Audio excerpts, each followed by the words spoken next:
Today I'm going to talk about pop boys who are in the Khia Asylum because whenever I hear the term Khia, it's often used to refer to women, and women are a major fixture in our pop culture, but like it's time that we twist those words around on men because they've been getting away with mediocre shit for so long, and it seems like they're getting away scot-free, and it's time to give them our lashings. For the idiots that don't know, the term Khia is used to describe someone who's not relevant anymore, and that's a lot of people, honey. And the Khia Asylum is like where they reside. So the first pop boy in the Khia Asylum right now is Shawn Mendes. And don't get me wrong, Shawn Mendes had his string of hits. Like he had Mercy, he had that song with Camila Cabello, which was an incredibly sexy song, by the way. The chemistry that he had with Camila Cabello in that Senorita song was impeccable, and it truly made me believe for a second that he was in fact straight.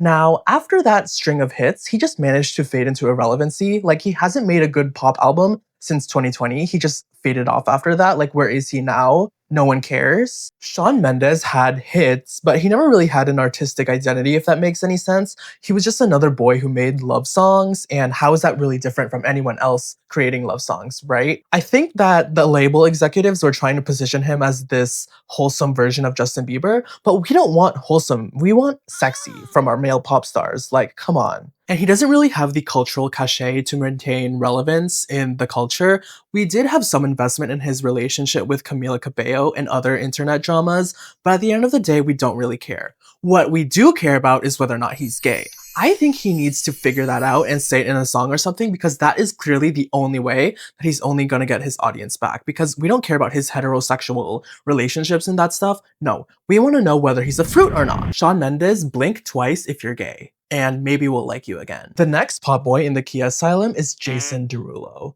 I know, you probably heard that name and a string of memories came back to you, because a string of memories did come back to me when I started researching Jason Derulo. I didn't realize how popular he was until I looked at his streaming numbers and I realized, oh, he was a bit of a fixture in culture at the moment, but like, where is he now? No one cares. I think the main problem with Jason Derulo was, again, a lack of brand identity. He had a string of hits, but nobody cared about him. Like, I cannot remember any memorable scandals that he got in.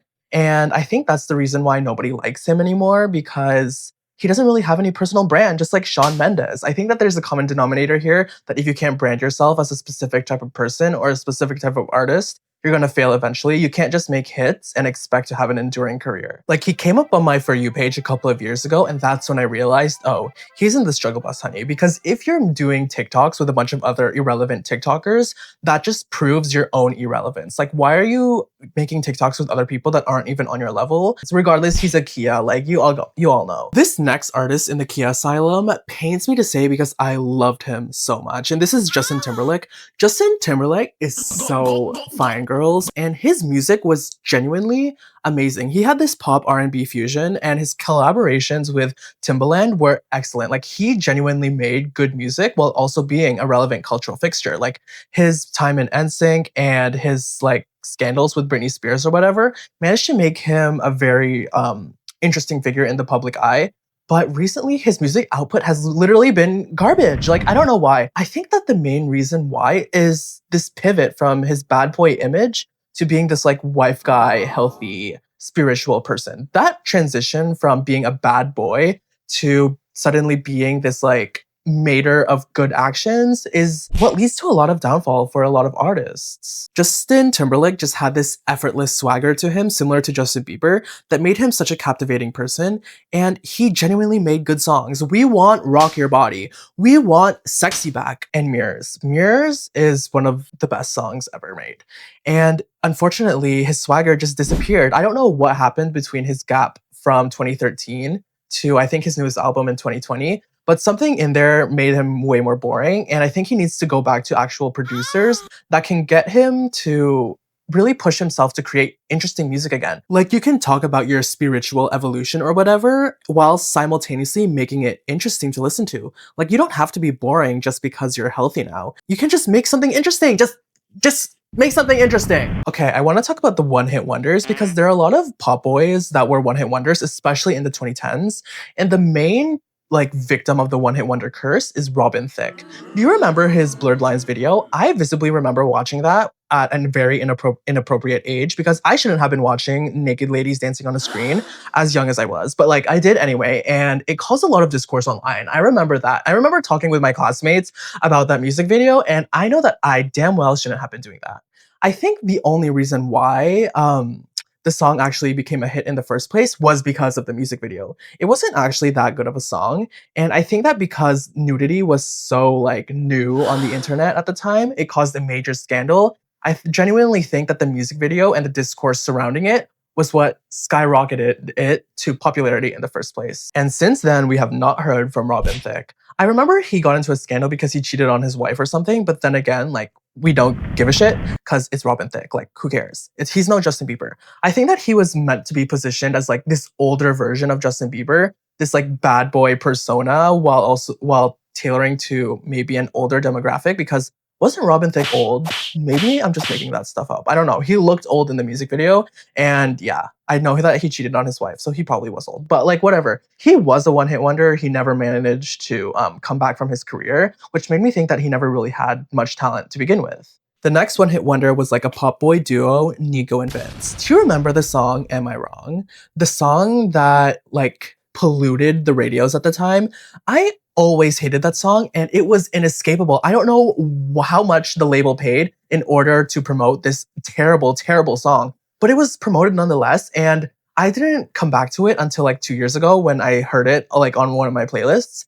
And I realized that I didn't know how popular this song was. What confuses me about Robin Thicke and Nico and Vinz is how do you have such popularity with a single and can't manage to back it up with an album or at least an era? Like, you could have had at least one album or one era that could have solidified your place in pop culture, but instead you had a winning single and you just left it to dust. Just because you have a moment doesn't mean that you have a career, especially in pop where people get discarded very quickly. So I'm surprised that they didn't really latch onto the momentum and created a bigger project. But again, it's like their loss. They weren't that talented in the first place. And regardless of whether they released an album or not, I don't think it would make any noise because, I don't know, the music just doesn't seem that good. I don't really trust their artistic integrity. Do y'all remember Gotye? Yeah, like, it's this, they sung the song Somebody That I Used to Know. And let me tell you, Somebody That I Used to Know, greatest song ever made. Their emotions while they were singing that song, ugh, they put their whole goitussy into that song. They truly, like, the passion from the way that they were singing it is impeccable. And again, similar to Nico and Vinz and freaking Robin Thicke, he never managed to make a career out of that, which is so disappointing because Somebody That I Used to Know was genuinely a song that I thought was pop perfection.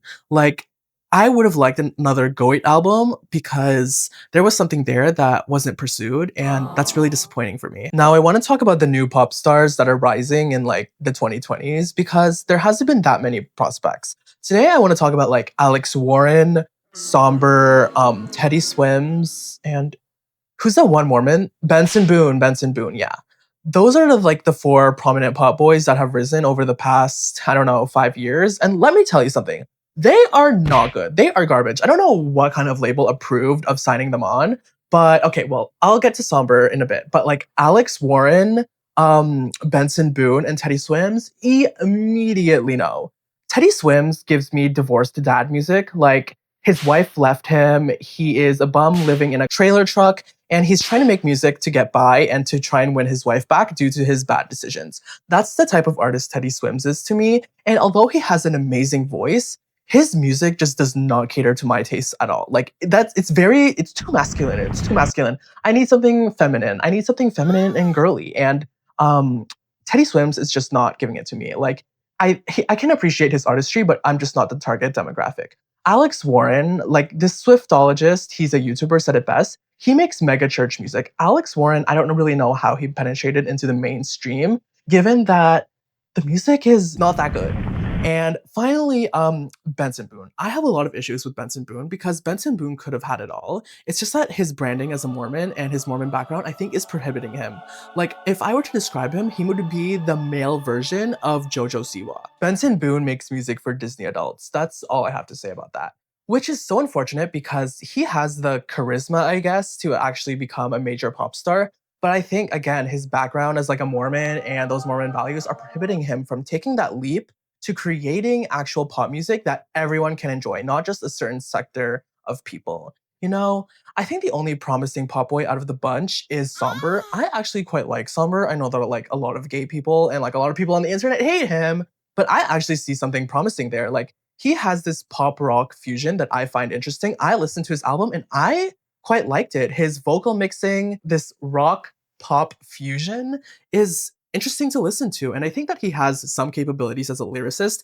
Some of his lyrics are absolutely garbage. Like they look like they could be TikTok captions or Instagram captions, and he just stringed them along. But I think that there's something promising there. And he also has a sign off from the queen herself, Taylor Swift. And I think that will give him the confidence to actually create something more interesting and to keep going as a musician. Because like if you have Taylor Swift's backing, girls, you have the queen who's willing to push you forward. Like, come on. Okay, back to Alex Warren lashings because I don't think I got what I needed to off my chest. I think that Alex Warren is just a guy making average guy music. And for some reason, he's this Grammy nominated artist. And I don't really see why. He doesn't really have a distinct visual identity. I know that his persona is way more like wholesome and romantic. That wholesome and romantic part of him is genuinely something that he can maybe latch onto for future albums. But again, that's not interesting to me. I want choreography, I want persona, I want dance, I want femininity, I want movement, which is everything that Alex Warren isn't. So I don't know. Alex Warren also doesn't seem the type to like perform and dance on stage. So I don't really know how he'll translate to a live audience. He's just not for me, let's just say that. So I've talked about artists who are currently in the Khia Asylum. Now I'm gonna talk about an artist who I think is gonna be in the Khia Asylum soon if they don't make better music. And that artist is Ed Sheeran. Ed Sheeran, I think, is stuck in a weird position of wanting to become number one by creating lame, radio friendly pop hits and wanting to be an artist at the same time that gains critical recognition. I think that for Ed Sheeran's sake, he should like peer into the writerly part of himself because there is a writer there. Castle on the Hill just had this storytelling element to it that I think is very profound and very writerly. And it's just a shame that that type of writing style is not on any of Ed Sheeran's other songs. I also really like it when he writes romance songs. Photograph, Thinking About You. It's just there's very nice songs, and I don't think that Ed Sheeran has tapped into that part of himself since.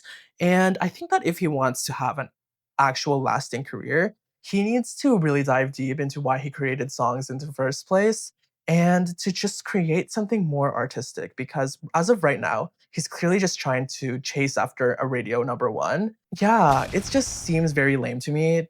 The artistic integrity is not there. And if he keeps doing that, his spot as an artist should just be transferred to someone who's willing to actually create something interesting. Anyways, that's my unscripted rant. I hope you enjoyed. Yeah, I didn't really speak that well this time, but I had to get this off my chest because there are a lot of pop boys who need to be talked about who are in the Kia Asylum who managed to get away scot-free because women are often at the brunt of these jokes, when in reality, the men should be lashed as well. Anyways, I hope you guys enjoyed. Like and subscribe. Yeah.